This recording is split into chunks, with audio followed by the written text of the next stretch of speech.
आज की जिनवाणी माता की बोले परम पूज्य वात्सल्य रत्नाकर आचार्य श्री विमल सागर जी गुरुदेव की बोले परम पूज्य आचार्य भगवान श्री विद्यासागर जी गुरुदेव की बोले परम पूज्य आचार्य भगवान श्री विशुद्ध सागर जी गुरुदेव की। गुरुदेव पतित को भी पावन बना देते हैं। गुरुदेव पतित को भी पावन बना देते हैं। गुरुदेव पथिक को भी पथ दिखा देते हैं। इन संतों के बारे में हमारी जीवा से क्या वर्णन करें। एक साधारण इंसान को भी ये भगवान बना देते हैं। साधारण इंसान को भी भगवान बना देते हैं। गुरु की महिमा ऐसी है जो अपनी जीवा से और तीन लोग की सहाय की कलम से भी गुरु के गुण को गा नहीं सकते। साक्षात सरस्वती भी भगवान के गुणों का वर्णन नहीं कर सकती। गणधर भगवान भी भगवान के गुणों का वर्णन नहीं कर सकते। महानुभावों, ऐसे उच्च कुल में हमको जन्म मिला। अनादि काल के योग से ये आत्मा भटकते भटकते इस मनुष्य पर्याय में आकर के एक श्रावक कुल मिली है। उस श्रावक कुल में सबसे पहला कर्तव्य देव पूजा, गुरुपास्ति, स्वाध्याय, संयम, स्तपम, दानम, चेति, ग्रस्ताणम, षट कर्माणि दिने दिने।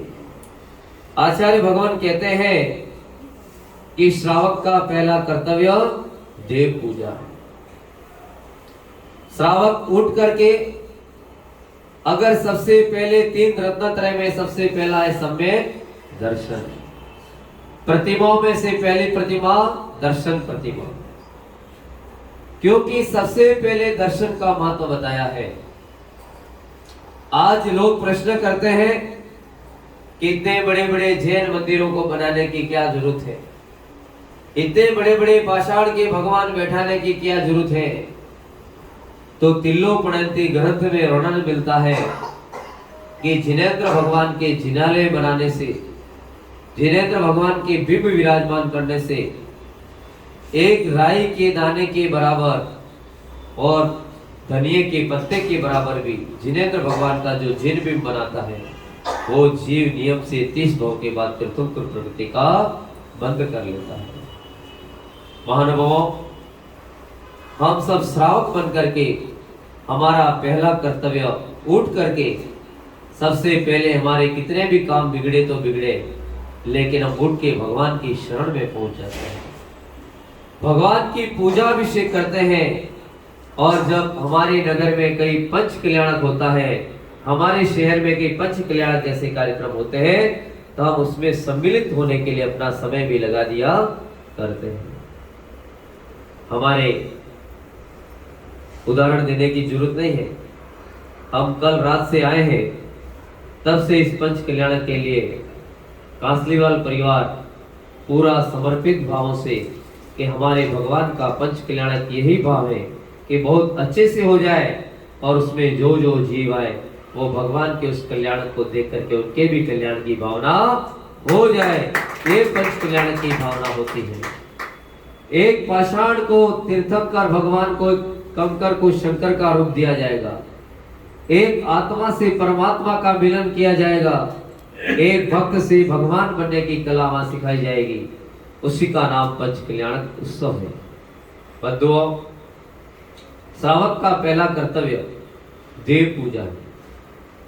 जिनेंद्र भगवान की देव पूजा के अंदर 8 प्रकार के इसके भाग हैं पूजा के।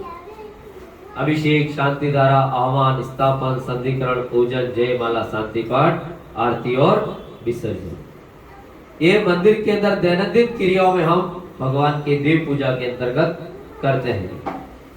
तो ये जिनेंद्र भगवान की पूजा ही हमारे द्वारा किए हुए जाने अनजाने उद्योग, आरंभ, संकल्प, विकल्प में जो दोष लगते हैं उनके प्रायश्चित के लिए हम भगवान की पूजा किया करते हैं। ग्रह चैत्यालय की स्थापना किया करते हैं, जिनालय बनाया करते हैं। हमारे नगर के बाहर शीर्षाड़ के अंदर जो पंच कल्याण का निमित्त बना है, वहां पे लगभग 99 प्रतिमा स्थापना होने जा रही है। ये सारे धर्म के कार्य हैं। उसके अंदर हम अपना थोड़ा भी सहयोग लगाएंगे, हम उसके अंदर सम्मिलित होंगे, तो आपको सातिशय पुण्य की प्राप्ति कराने के कार्य है।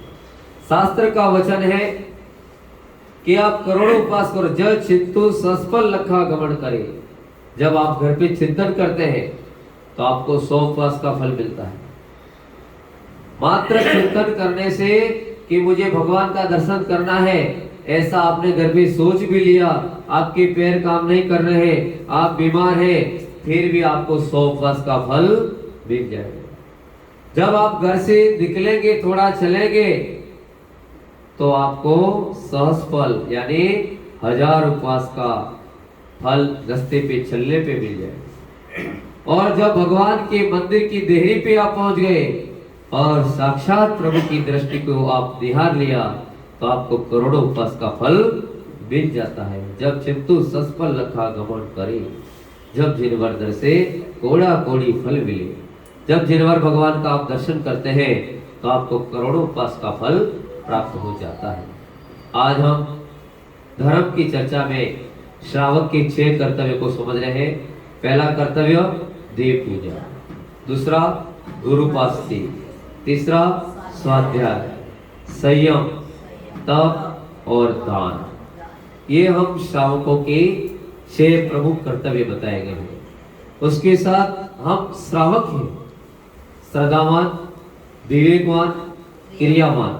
हमारा पूरा अलग नाम हो गया कि एक श्रावक श्रद्धा, विवेक और क्रिया से काम को करे। आज हमारे नगर में रथ का परिवर्तन हुआ। एक दृष्टांत आपको सुनाता हूं। एक बार एक नगर में एक भिखारी रहता था। भिखारी इतना दरिद्री था, हमेशा वो नगर के अंदर भीख मांग करके अपने जीवन का गुजारा करता था। उस भिखारी के मन में विचार आया, नगर में उसने बात सुनी कि हमारे नगर में एक राजा का रथ आने वाला है। उस भिखारी ने विचार किया कि राजा का रथ आएगा तो वहां से मुझे कुछ न कुछ मिलने वाला है, वहां पे कुछ न कुछ भेंट जरूर बटेगी। वो भिखारी अपने घर में जाके बहुत हर्षोल्लास होता है, प्रसन्न हो जाता है कि मेरे नगर में एक रथ आने वाला है और उसके अंदर मुझे कुछ न कुछ प्राप्त जरूर होगा। वह भिखारी अपने घर पे अपनी पत्नी को कहता है कि आज मुझे जल्दी उठा देना, मेरे नगर में किसी राजा का रथ आने वाला है। वह भिखारी सुबह जल्दी 9 बजे